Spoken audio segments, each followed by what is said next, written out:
უფლებადამცველთა გაერთიანების თავმჯდომარე ნიკოლოზ მჟავანაძე რკინიგზის დეპარტამენტს რუსთავის ვაგონშემკეთებელი ქარხნის პარალიზებაში ადანაშაულებს. მჟავანაძის განცხადებით, 2 კვირაა 100-ზე მეტი შეკეთებული ვაგონის მიღებაზე რკინიგზის დეპარტამენტი უარს აცხადებს, თუმცა სამყარაულის სახელობის ექსპერტიზის ბიუროს დასკვნის მიხედვით ვაგონები გარემონტებულია და ექსპლუატაციისთვის საჭირო ყველა სტანდარტს აკმაყოფილებს. მჟავანაძე საბოტაჟს არ გამორიცხავს და მომხდარში გარკვევას რკინიგზის დეპარტამენტის სამეთვალყურეო საბჭოს თხოვს. აღნიშნულ ფაქტთან დაკავშირებით რკინიგზის დეპარტამენტში ამ დრომდე კომენტარს არ აკეთებენ.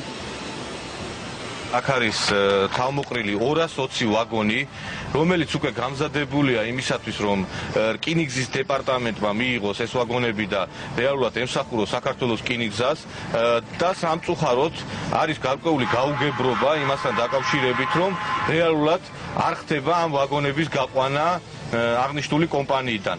არადა უკვე სამხარაულის ექსპერტიზის პასუხებიც არის აგერ, თქვენ შეგიძლიათ ეს იხილოთ, სადაც ნათლად არის დაფიქსირებული, რომ ყველა იმ სტანდარტს აკმაყოფილებს ეს ვაგონები, რაც აქვს რკინიგზას. ვაგონების არ მიღება, ყოველდღიურად ჩვენგან ხაზიდან იქმნება ვაგონები, ვაგონი თუ ტერიტორიიდან არ გავიდა, ეს მანევრების გაკეთების შესაძლებლობას გვიზღუდავს, ამიტომ ეს დაგროვილი ვაგონები ხელის გვიშლის.